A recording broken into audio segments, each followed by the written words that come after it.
तो नमस्कार दोस्तों, आप सभी का स्वागत है आपके अपने चैनल स्टॉक बाज़ार पर। तो दोस्तों, आज हम बात करने वाले हैं मोस्ट अवेटेड आईपीओ का। कौन सा आईपीओ होने वाला है? एक ब्रांड नेम है इसका बहुत अच्छा पहले से ही, बजाज। तो बजाज ग्रुप की एक कंपनी का यहाँ पे जो है एक और आईपीओ आ रहा है। पहले भी इनके जो हैं वो हैं, जैसे कि बजाज ऑटो हो गया, बजाज फिनसर्व, ये सब हो गई, ठीक है। तो यहाँ पे इनका एक और यहाँ आईपीओ आ रहा है जो कि डेडिकेटेड है प्रॉपर्टी लोन के लिए एंड और भी लोन के लिए। तो उसी के बारे में हम एक क्विक रिव्यू यहाँ पे हम जो है बजाज हाउसिंग फाइनेंस का यहाँ कर लेते हैं, ठीक है। तो आइए देखते हैं। तो सबसे पहले कुछ बेसिक डिटेल्स जो होंगी हम वो एक बार यहाँ देख लेंगे। तो दोस्तों, अगर आप देखें आईपीओ की डेट आज से स्टार्ट हो गया है, 9 तारीख से 11 तारीख तक की जो है इसकी बिड की डेट है। और जो इसकी लिस्टिंग डेट है वो मैं भी आपको बताऊंगा। और फेस वैल्यू 10 रुपये पर शेयर पे हो रही है। प्राइस बैंड जो है 66 टू 70 पर शेयर होने वाला है। और एक लॉट में आपको मिलेंगे 214 शेयर्स, ठीक है।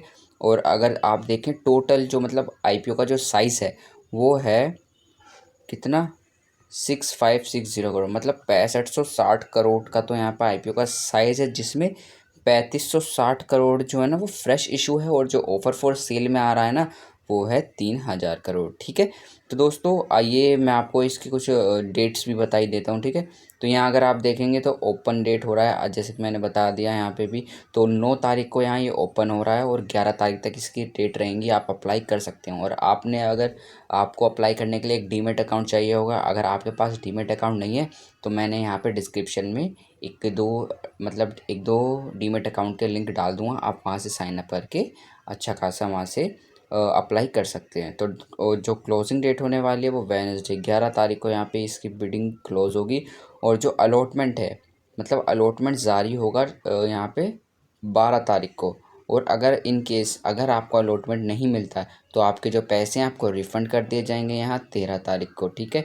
और आपके जो डीमेट अकाउंट में अगर आपको मतलब अलॉट हो जाता है आईपीओ, तो आपके जो शेयर्स हैं वो डीमेट अकाउंट में 13 सितंबर को यहाँ पे मतलब आ जाएंगे, ठीक है। और जो लिस्टिंग डेट होगी ना इस आईपीओ की वो रहने वाली है 16 तारीख। तो काफ़ी इंपॉर्टेंट डेट होगी उस दिन। जिसका आईपीओ नहीं लगता वो कुछ लोग करते हैं ना कि सेम डे पे ले ही लेते हैं, ठीक है। तो दोस्तों अब कुछ बेसिक डिटेल हमने यहाँ जान ली है, ठीक है। तो एक दो चीज़ें और देख लेते हैं यहाँ, जैसे कि ये वैसे देखने लायक चीज़ है नहीं, ये आप खुद देख सकते हैं। आप काफ़ी टाइम से मार्केट में है कि रिटेल के मिनिमम में एक लोट में कितने शेयर आएंगे, मैक्स में कितने आएंगे, H N I small, H N I max में, ठीक है। तो ये सब आप बेसिक डिटेल हैं, ये आप खुद देख सकते हैं। आपको काफ़ी टाइम हो गया है मार्केट में, कोई ऐसी बात है नहीं, ठीक है। तो मैं आपको एक चीज़ दिखाता हूँ यहाँ पे, इस बार कितना कितना कोटा मिला है इन्वेस्टरों को, ठीक है।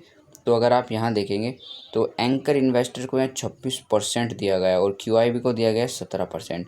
और जो एच एन आई है ना उनको दिया है 13%। और बी एन आई मतलब बिग एन आई को दिया है 8.93%।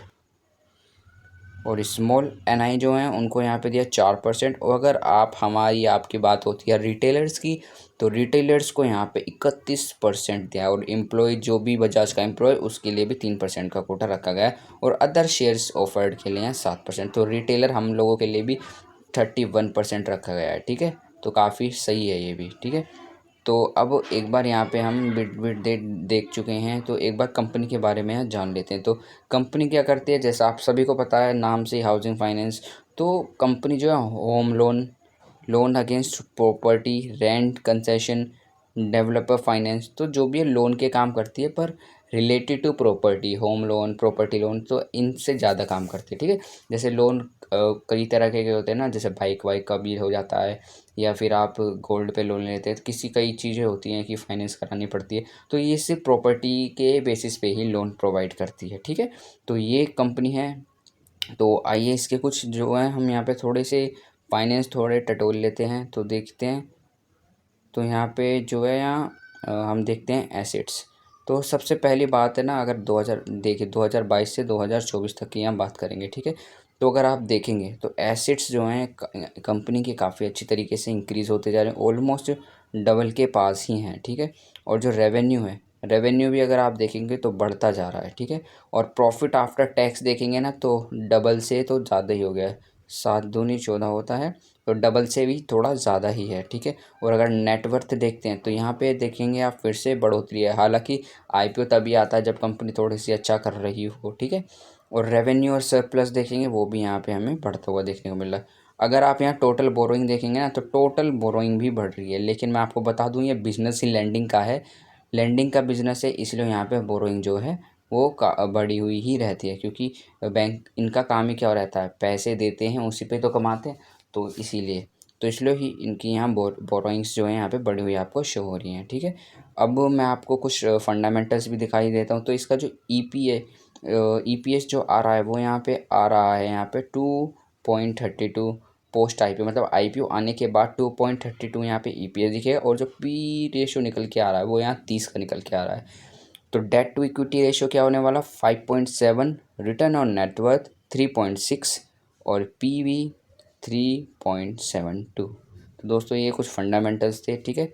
और जो कंपनी का जो ऑब्जेक्टिव है, मतलब किस लिए वो लाना चाहते हैं, तो वो है मतलब वो फ्यूचर बिजनेस को रिक्वायरमेंट को पूरा करने के लिए जो है वो ये जो आईपीओ है, मतलब जब पैसा जुटाना चाहिए। बेसिकली आईपीओ में क्या करते हैं, पैसे तो जुटाते हैं। तो दोस्तों आज पहला डे था, ठीक है। तो आज पहले ही दिन में कितने टाइम सब्सक्राइब हुआ है मैं आपको ये भी दिखा देता हूँ। तो दोस्तों अगर आप देखेंगे QIB 1.14, NI 4.63, रिटेल 1.63 और EMP एम्प्लॉय कोटा 0.34 और अदर 3 तो टोटल अगर आप देखें ना तो 2.16। तो मतलब क्या है, इसका मतलब जो IPO है ना आज फर्स्ट डे पे फुल्ली सब्सक्राइब हो चुका है, ठीक है। अंडर सब्सक्राइब कुछ नहीं, सीधा फुल्ली सब्सक्राइब हो गया ये वाला आईपीओ, ठीक है। तो आइए मैं आपको इसका एक बार जीएमपी और दिखा देता हूँ किस वजह से ये जो फुल्ली सब्सक्रिप्शन आ रहा है, कोई रीज़न तो होगा। तो मैं आपको वो रीज़न दिखाता हूँ जीएमपी में।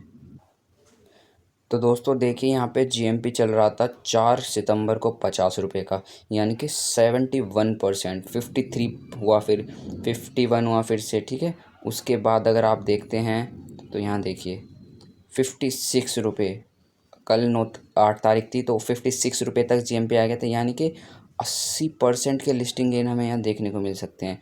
और आज तो फुल्ली सब्सक्राइब हो गया तो 90% के पास तक हमें यहाँ पे लिस्टिंग गेन देखने को मिल गए हैं। तो 62 रुपये के यहाँ पे जीएमपी चल रहा है, जो कि जो लिस्टिंग गेन बनता है वो 90% का बनता है। तो आप सीधा सीधा अगर 15,000 रुपये किसी आईपीओ में लगाने वाले हैं तो मोटा मोटा 12-13 हज़ार तो आपके बन ही जाएंगे, ठीक है। तो दोस्तों ये कुछ अपडेट थी हमारे जो नया आईपीओ है बजाज हाउसिंग फाइनेंस का। तो दोस्तों अब आप प्लीज़ कमेंट में करना बता देना कि आप इसमें अप्लाई करने वाले हैं या नहीं, ठीक है दोस्तों। तो नमस्कार, मिलते हैं अगली वीडियो में, धन्यवाद।